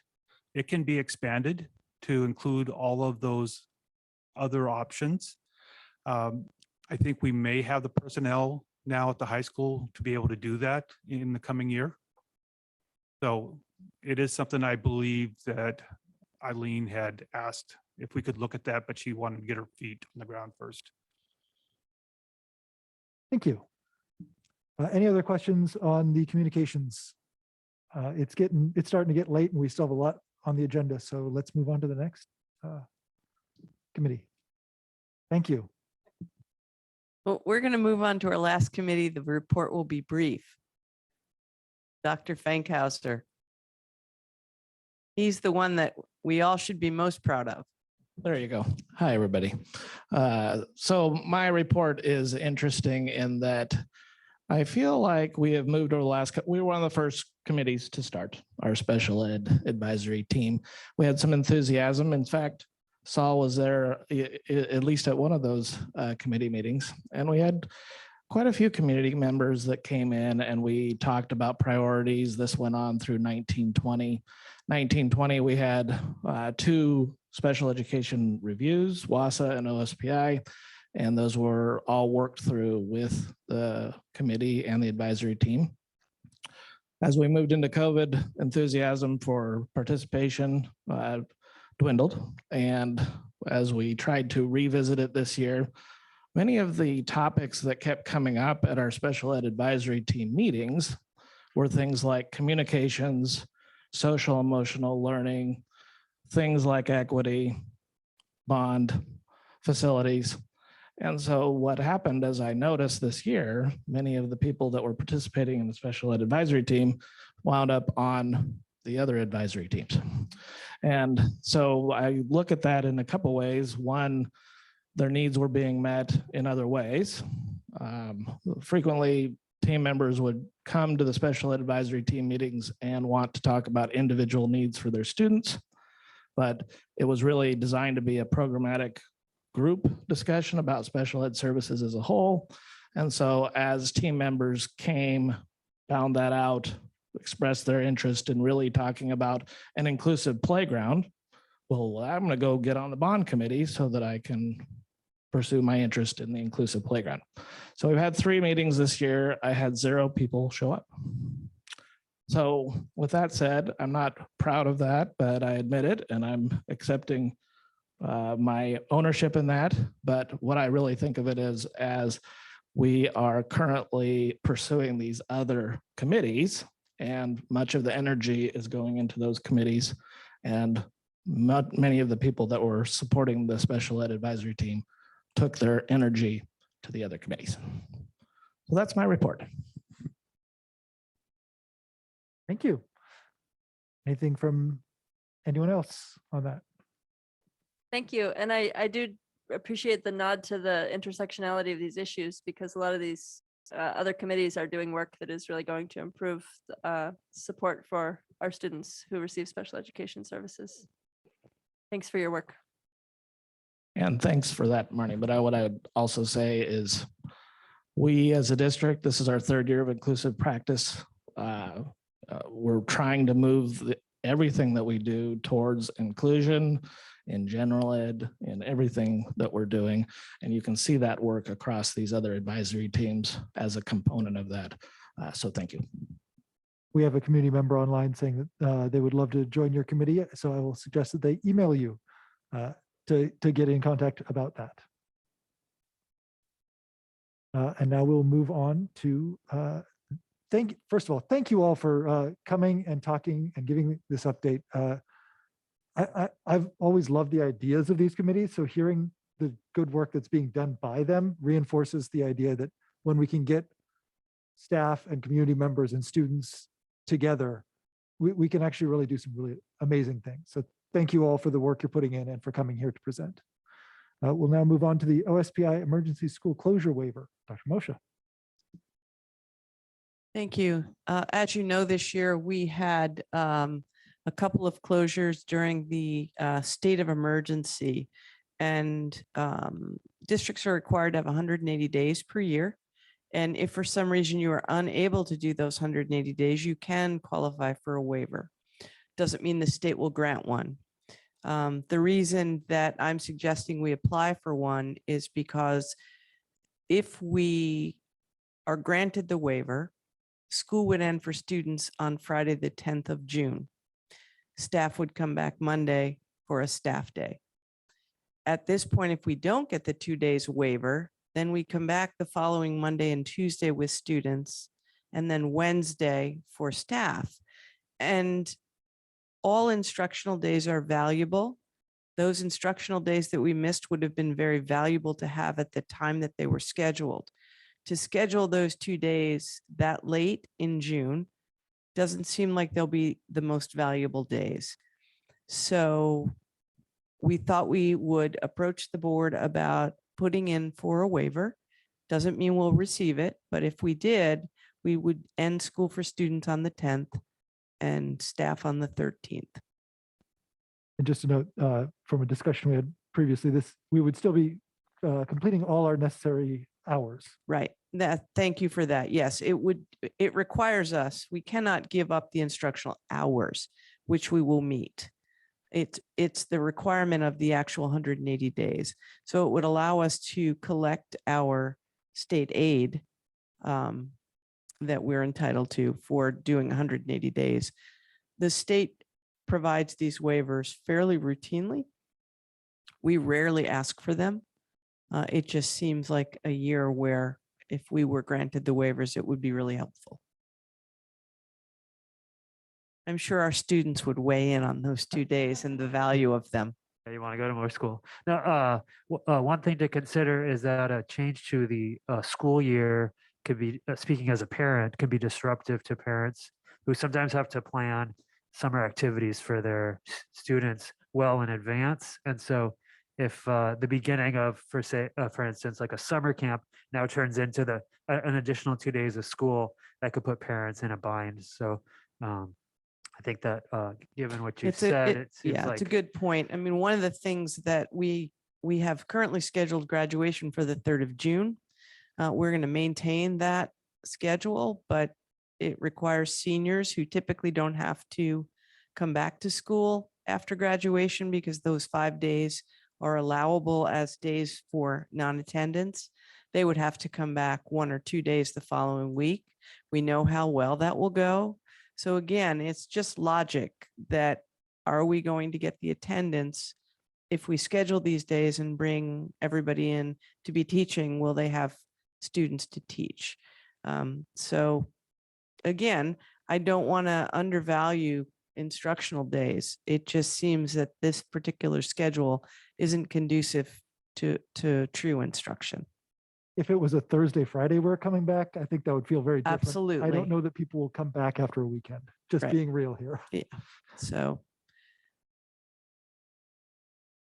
I mean, I'd love to see where we could get with this. I definitely will speak on my behalf. As a student, I will not come back those 2 days. So just for the ease of things, it would be easy if I, didn't get penalized in any way for that.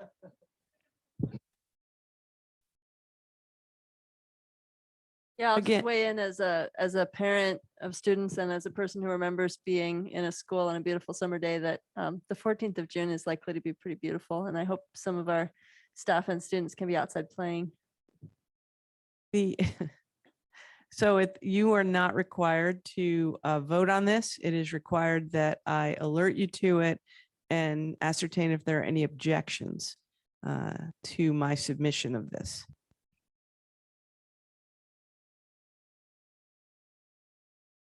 I'm not hearing any objections, but I'm not going to use the formal language because this is not a vote.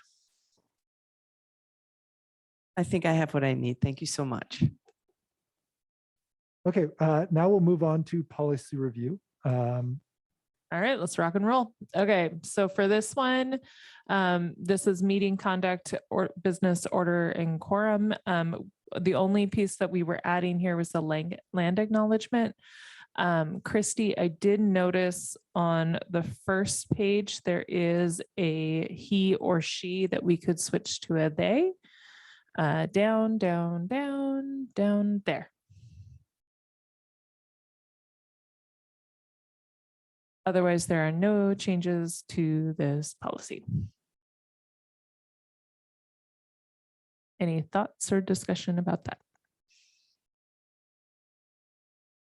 I have a question about the land acknowledgement. So as a newer board member, I wasn't part of its creation. So I'm just curious how the wording itself was created and if there was involvement from Indigenous community Mhm. members Yep. as part of its creation. I'll Take it actually away, let Christy Christy. take that one. Yeah. Yeah, so I was tasked with contacting all the tribes. So I contacted Tulalip, Swinomish, Suquamish, and Stillaguamish. No, I got Tulalip already. Yeah, I Gadget. think that's everybody. And basically I talked to them about, what we wanted to do. And I actually when I finally put it together and figured out what we wanted, I looked at different land acknowledgements that were used by different school districts, by different communities here on South Whidbey, and put it together and then sent it to them and asked for feedback, approval. A lot of them said, this is your land acknowledgement. This is not our land acknowledgement. You do what you want to do. But we did have the chair from Squamish, I believe it was, that had said this is one of the best land acknowledgements they've seen, and they their work towards it. So there is a whole presentation that I did back in November of 2020 when we were on Zoom. So it's digital and it is connected to the website. So if you actually come over here to About Us, go to the land acknowledgement, I believe both the video about it and the information and the presentation all there. So you can go back. One update to this, there was a request from some of the teachers that they thought that the land acknowledgement should be in their classroom. So we did make posters that we are having one frame for the boardroom, and then for the district office, they're framing them. JJ's framing them for me. But so every classroom has them. So we have one for all of the classrooms. If the teachers don't have them and want to get them, they should be in the front office or they are at the district office. Thank you so much. All right. Any other discussion on that one? This is just noting that it's already become our regular practice. We're just codifying it in policy. Yep. Yeah.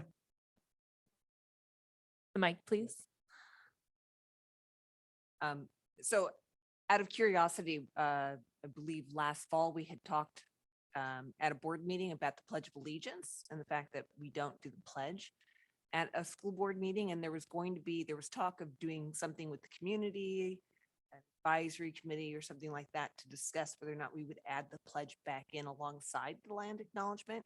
Has there been any movement on that? Yes, actually. We reached out to a number of students, including our student board members, sorry, a number of teachers, some of the community, and we were trying to organize basically an informational debate at a board meeting. And the response we got back in general was, that's not worth the time of, that discussion isn't worth my time. So we took that as advisement from those people that they did not consider that a priority. Yeah.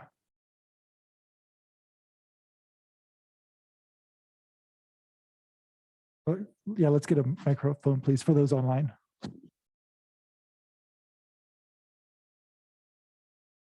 I believe in September of last year, a motion was made for you to discuss it. And I don't know if you seconded that motion. And I wonder if a vote has ever been taken on that motion 7 or 8 months ago. Seems like a long time to make your mind up. The vote was referred to the committee to get input from them. It has not come back up as a item to vote. I don't know that. I need to actually look into the Roberts rules on that. I believe it was referred to committee, and pending any further input from the committee does not need further action, is my understanding. I think you're making a mistake. I think it would be useful for the community to know if our Board of Education thinks the Pledge of Allegiance is appropriate for a school board meeting or not. It's up to you. Do whatever you want to do, but the public should know what you've decided to do, not that you've decided to do nothing. Thank you for sharing that input.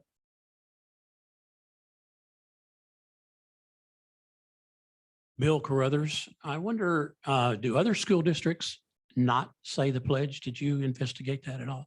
Just out of, again, curiosity.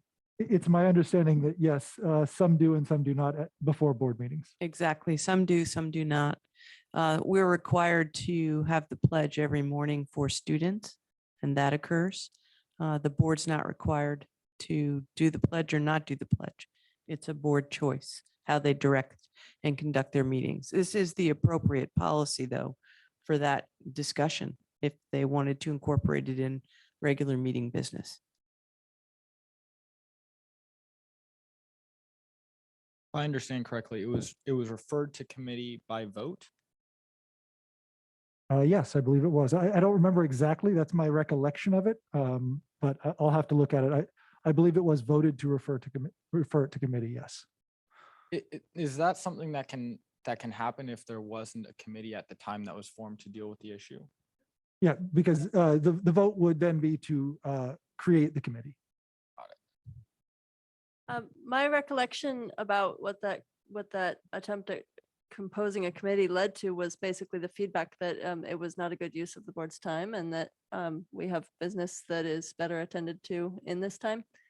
And I take that as advice from those we serve, and I try to heed it.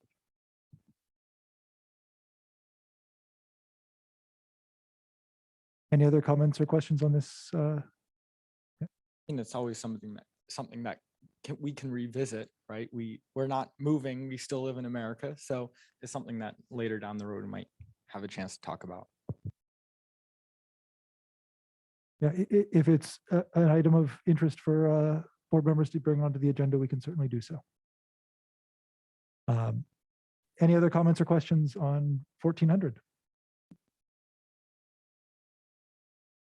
Okay, let's move on to 4200. All right, so 4200, so pretty significant language changing, but not changing the content. Adding in parents and guardians. We're looking at just what we define as a safe and orderly learning environment, and how parents can access that. My question, Christy, is in the title, are we required to leave it as parents access, or could we do parent/guardian access? I think you can do whatever you want. Can we add guardian to the title? And any discussion on this one? Good catch. I appreciate that this does assure access to a child's classroom for the parent or guardian. I think that that's an important thing for us to have in policy. Yep. Okay.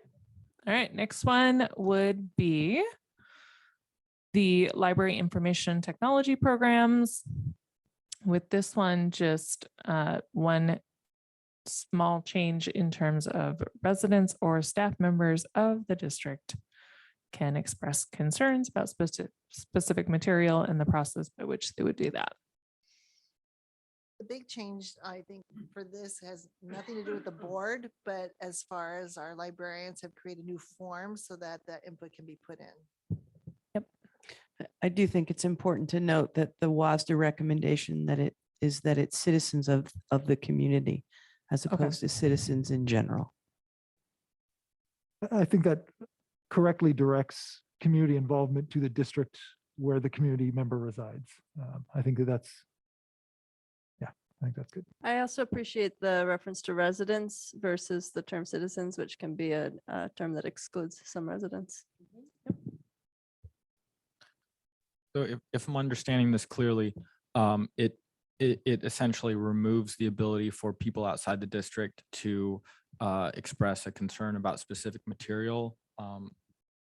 Is there any pathway for residents or staff members of a different district or outside the district to do that, or is that just being removed? I would assume it would be get someone in the district to put it forward. Marnie's point, I think, is a really important one, though, about the word citizen, because we do have members of our community, members of our district who are not citizens. I do see, maybe I thought I saw another one. But I think it was criteria. Never mind. It's in line with your curriculum policy as well, as Awesome. to who it actually impacts that can comment on it.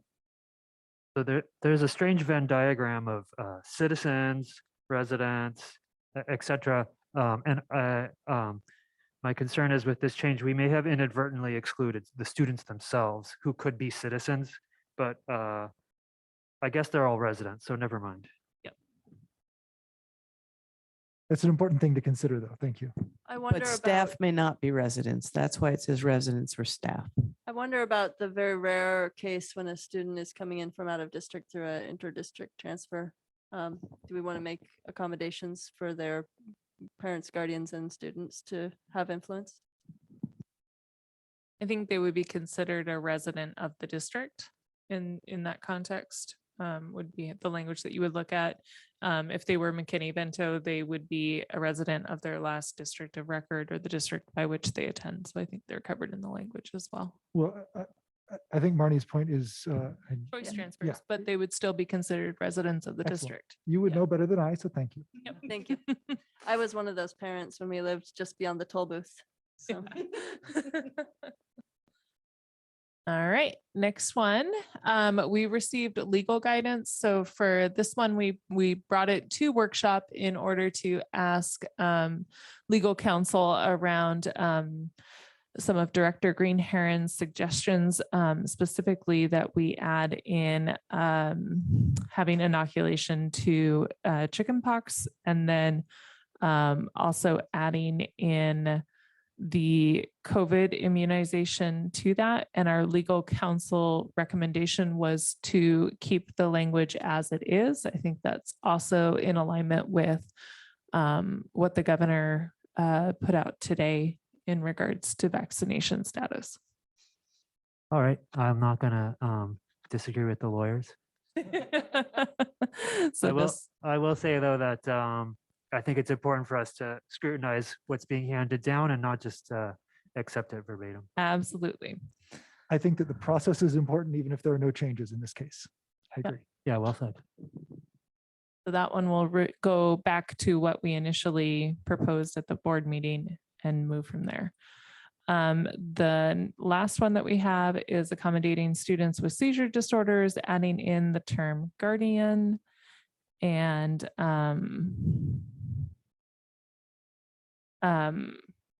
removing just some redundant language. And that's the changes to this one.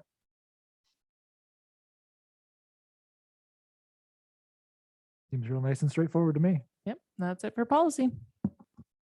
Okay. Are there any other comments or questions on any items that came up on the agenda real quick? Okay. In that case, I declare this meeting adjourned. Thank you and good night.